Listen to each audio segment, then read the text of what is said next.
بە بەرزکردنەوەی ئاڵای کوردستان وتنەوەی چەندین دروشم کوردی هەر چوار پارچەی کوردستان لە ئەمریکا لە بەردەم کۆشکی سپین بۆ ناڕزایی دەربڕین دژ بە هێرشەکانی سوپای تورکیا بۆ سەرخەڵکی سڤیل لە باکووری کوردستان و داوای ئاشتی دەکەن.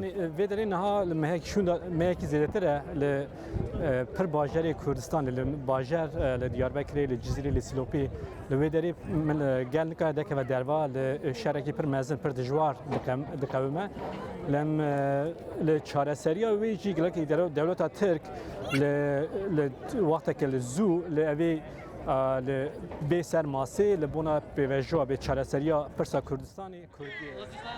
لەم کۆبوونەوەدا کورد بەتەنها نەبوو هاوڵاتیانی ئەمریکی لە دووری 100 کیلۆمەترەوە هاتە بوون بۆ بەشداری لەم ڕێپێوانە. من لێرەم بۆ پشتگیریکردنی خەڵکی کوردستان و ئەو بزوتنەوە کۆمەڵایەتیەی لە باکوور و ڕۆژئاوای کوردستان هەیە. جێگەی شەرمە ئەوەی کە تورکیا دەیکات بەهێرشکردنە سەر کورد و پشتگیریکردنی داعش.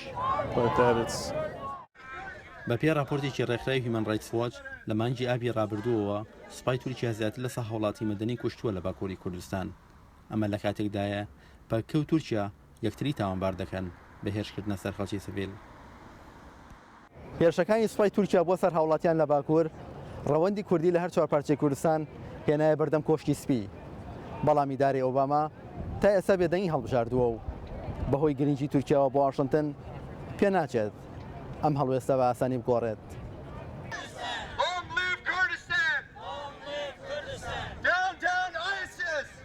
We also need to know the fact that Turkey is one of the biggest. ئەبێتدان بەوەدا بنێن کە تورکیا هاوپەیمانێکی گەورەی ویلایەتە یەکگرتووەکانە و ئەندامی ناتۆیە.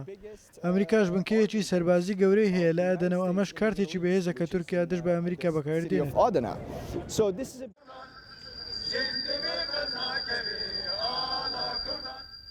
سروودی نیشتیمانی کوردستان بوو بە بەهێزترین سمبۆڵی یەکگرتنی دەنگ و دیالێکتە جیاوازەکانی کورد لە بەردەم ماڵی بەهێزترین سەرۆکی جیهان. یاریڤان سەعید، ڕوودا و واشنتن.